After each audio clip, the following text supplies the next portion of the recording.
여러분 안녕하십니까? 한건산입니다. 진리바로 세우기 14번째 시간입니다. 현재의 기독교가 위기 상황에 처한 원인은 무엇일까요? 그 원인을 크게 두 가지만 들자면 이렇습니다. 첫째는 복음의 진리 외에 경건에 관한 진리가 있는데 이 경건에 관한 진리를 묻어두고 있기 때문입니다.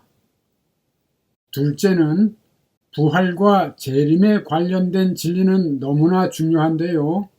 이 진리가 여러 가지로 왜곡되어 있기 때문입니다. 그 결과로 크리스천들이 경건의 훈련에 힘쓰지 않고 의를 행하기를 소홀히 하게 되었고, 크리스천들이 이 세상의 빛과 소금이 되어 이 세상을 선하게 변화시킬 수 있도록 힘써야 할 텐데 자포자기하게 된 상태입니다. 이러한 바람직하지 못한 신앙을 부추기는 심각한 주장들이 있습니다. 세상은 점점 악하여질 것이고 적그리스도가 지배하는 세상이 될 것이다. 크리스천들은 그 박해 가운데서도 끝까지 자신의 신앙을 지키며 목숨을 다하기까지 인내해야 한다. 짐승의 표를 받으면 안 되니까 베리칩을 받아서는 안 된다. 이렇게 이상한 말을 하거나 대환란 전에 휴거되지 않는 사람들은 모진 환란을 받게 되고 적그리스도가 통제하는 세상에서 죽기까지 신앙을 지켜야 한다. 대단히 피해망상적이고 수동적이지 않습니까? 그렇지만 주님께서는 비유를 들어서 장차 예루살렘이 멸망할 것에 대해 예언하시며 세상에서 환란을 당할 것이라고 말씀하셨지, 주님의 재림에 관련하여 이런 식으로 가르치신 적은 없습니다. 오히려 크리스찬들이 이 세상을 변화시키며 왕과 제사장으로 살라는 것이 성경의 가르침입니다. 이런 피해망상적인 신앙 외에 다음과 같은 신앙을 가진 이들이 적지 않습니다. 장차 주님께서 재림하시면 한 방에 적그리스도와 악한 세력들을 소멸하시고 하나님의 왕국을 순식간에 이루실 것이다. 유대인들의 메시아관을 그대로 지금까지 답습하고 있는 것이지요. 이렇게 왜곡된 주장들을 크리스천들이 믿고 있으니 성경에 대해 잘 알고 있는 악한 세력들이 스스로 무장해제한 크리스천들을 마음 놓고 기만하며 통제하려 한다는 것을 깨달아야 합니다. 그렇다면 이러한 상황에서 우리 크리스천들이 그러한 통제를 받지 않게 되려면 어떻게 해야 할까요? 현실을 잘 파악하고 장기적인 안목을 가지고 대처해야 합니다. 악한 세력들은 사회 각계각층에 포진해서 영향력을 행사해오고 있기 때문입니다. 여기에 대해서는 지난 강의들을 참조하시기 바랍니다. 이 악한 세력을 물리치기 위해서는 크리스천들이 경건의 훈련에 힘쓰는 한편 사회 정치적인 힘을 키우고 교회와 단합해서 대처해야 문제가 해결될 것입니다. PC 세력과 결탁해 있는 악한 세력들의 목표는 기독교 박멸입니다. 기독교를 이 세상에서 아예 없애버리겠다는 것이지요. 성경의 진리는 단순합니다. 우리의 싸움은 혈과 육을 상대하는 것이 아니라 사탄과 하늘에 있는 악한 영들과의 싸움이라고 성경은 말씀합니다. 그 영적 전쟁에서 승리할 수 있는 길은 오직 그리스도 예수 안에 있는 진리뿐입니다. 그 진리를 깨달은 자들이 확장되고 세력을 얻을수록 악한 영들의 감흥을 받는 자들은 위축되는 것이고, 악한 영의 감흥을 받는 자들이 확장되고 세력을 잡을수록 하나님의 왕국은 위축되는 것입니다. 주님 예수께서는 우리를 하나님의 왕국으로 초대해 주시고 진리로 가르쳐 영적으로 부활시키시며 땅끝까지 이르러 모든 족속으로 제자를 삼아 가르쳐 지키게 하라고 명령하십니다. 이렇게 영적 부활을 해서 살아서 이 땅에서 왕노릇하는 자들이 늘어나고 그 수가 차게 되면 이 땅의 진리의 나라, 즉 하나님의 왕국이 온전히 이루어질 수 있게 됩니다.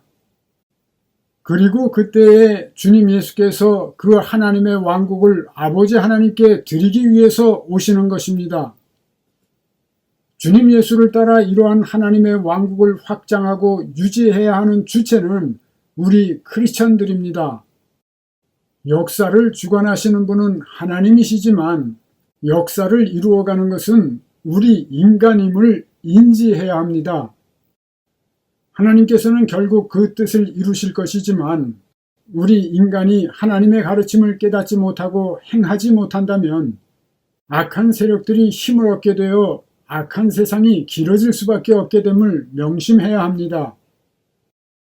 하나님의 아들들의 수가 차서 최후의 날이 오기 전까지는 사탄의 사망 권세와 그 하수인들의 저항과 공격과 시험으로 인한 환란이 지속되기 때문입니다.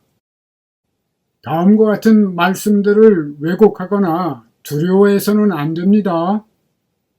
휴거, 창세 이후로 가장 큰 환란, 멸망에 가증한 것이 거룩한 것에 선 것을 보거든 산으로 도망하라. 멸망의 아들이 하나님의 성전에 앉아 자기를 보여 하나님이라고 하느니라 등등. 이러한 말씀들은 하나님의 성전에 비유되는 우리 각 사람의 육체, 그 육체의 장막이 무너지는 죽음과 관련되어 있는 말씀들임을 깨닫는 이들이 복이 있습니다. 어떻게 되든 우리는 육체적으로는 죽게 된다는 것이 진리입니다. 우리 각 사람이 인류 최후의 날이 있게 되는 세대까지 살다가 마지막 날을 맞게 될지, 그 이전에 육체의 장막이 무너지게 될지 그 누구도 알 수 없습니다. 어차피 모든 사람은 죽게 되어 있는데 부활이 있으므로 소망이 있다는 진리를 마음판에 새기고 하나님의 나라와 그의 의를 먼저 구하는 삶을 살아야 합니다. 각 사람의 육체의 장막이 무너지는 날 신령한 몸을 입고 부활하여 천국 본향으로 들림받게 되는 것이 우리의 최종 목표입니다. 그리고 더 중요한 일이 있지요. 영적인 부활, 즉 영의 부활입니다. 이 영의 부활의 수준에 따라서 신령한 몸의 영광이 결정되기 때문이며 이 땅에 살아가는 동안 사망 권세를 벗어나 살아서 왕노릇하는 삶을 살 수 있게 되기 때문입니다. 여기에 대해서는 진리바로 세우기 제9강부터 13강까지 너무도 상세하게 증언했으므로 우리의 삶 가운데 오시는 주님과 영적 부활에 대해서 한 군데만 성경 말씀을 살펴보고 마무리하도록 하겠습니다.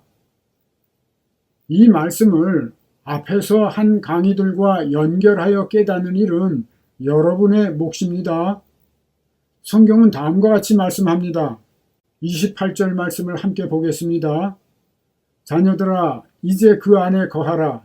이는 주께서 나타나신 바 되면 그가 강림하실 때에 우리로 담대함을 얻어 그 앞에서 부끄럽지 않게 하려 함이라. 크리스천들에게 하나님의 자녀라고 말하면서 그 안에 거하라 말씀합니다. 주님 예수 안에 거하라는 말씀이지요.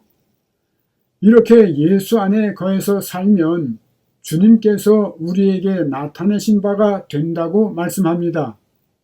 그리고 이렇게 나타내신 바가 되면 주님 예수께서 강림하실 때에 우리가 담대함을 얻어 주님 앞에서 부끄럽지 않게 된다. 즉 수치를 당하지 않게 된다고 말씀합니다.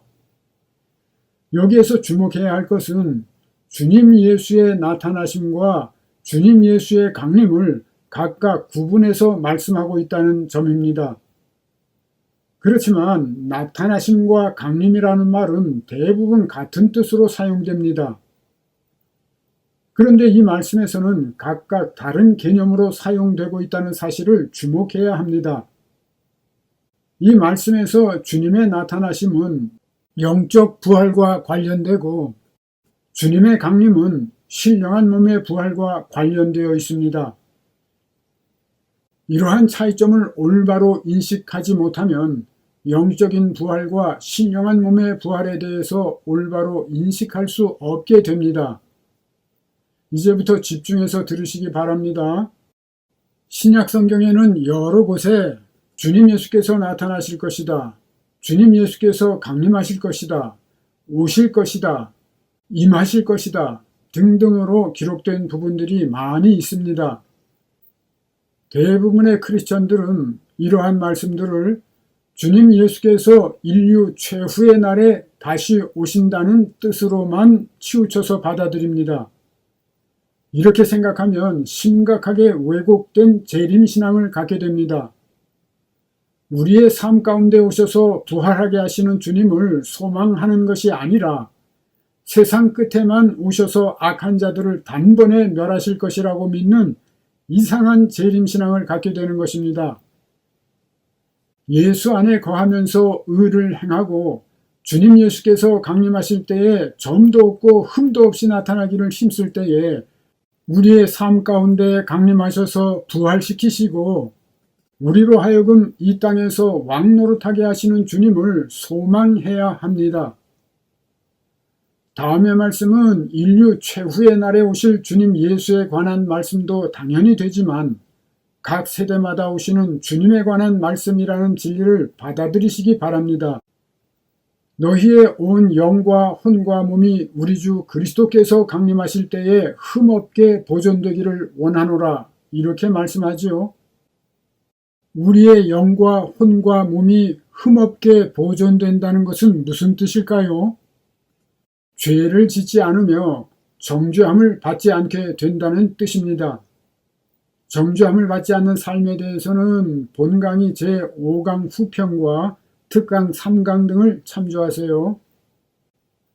진리바로 세우기 제12강에서 인류 최후의 날이 오기 전에는 모든 세대마다 그리스도에게 속한 자들에게 주님 예수께서 강림하신다고 증언했습니다. 그리고 그렇게 주님에게 속한 자들에게 강림하실 때에 각각 자기 차례대로 부활하게 된다고 증언했지요. 영적으로 부활하든지 육체의 장막이 무너지며 신령한 몸을 입고 부활하든지 한다고 증언했습니다. 이렇게 증언하니까 어떤 이들은 이렇게 말합니다. 지구촌에서 하루에도 무수한 사람들이 죽어가고 있는데 주님 예수께서 그 사람들에게 일일이 강림해서 천국으로 영접하려면 몹시 바쁘시겠군요. 이런 식으로 생각하거나 말하는 이들은 다음의 말씀들을 깨달아야 합니다. 오직 그리스도는 만유시요 만유 안에 계신다. 주님 예수는 만물 안에서 만물을 충만하게 하시는 분 등등의 말씀의 뜻을 잘 상고해 보시기 바랍니다. 만유 안에 계시는 주님은 오늘도 문 밖에 서서 문을 두드리시는 분이십니다. 그러므로 요한 1서 2장 28절에서 주님 예수께서 나타내신 바 된다는 것은 예수 안에 거하는 자들, 즉 그리스도에게 속한 자들에게 주님께서 임하신다는 뜻입니다. 그리고 그때에 온전한 영적인 부활, 즉 온전한 영의 부활이 있게 된다는 뜻입니다. 모든 사람에게 나타나시는 것이 아니라 예수 안에 거하여 살면서 그 말씀을 지키며 깨어있는 사람들에게 나타나신다는 뜻이고 그때에 온전한 영적 부활이 있게 된다는 뜻인 것이지요. 히브리서 9장 28절에 죄와 상관없이 자기를 바라는 자들에게 두 번째 나타나시리라는 말씀도 같은 뜻이라고 증언했습니다. 영의 부활이나 신령한 몸의 부활에 관한 말씀에서 반드시 인식해야 하는 것은 주님 예수의 임하심과 부활은 항상 동시적인 것이라는 점입니다. 그러므로 영적인 부활도 주님 예수께서 임하실 때, 즉 나타나실 때에 일어나는 것이고 신령한 몸의 부활도 주님 예수께서 임하실 때에 일어나게 되는 것이지요.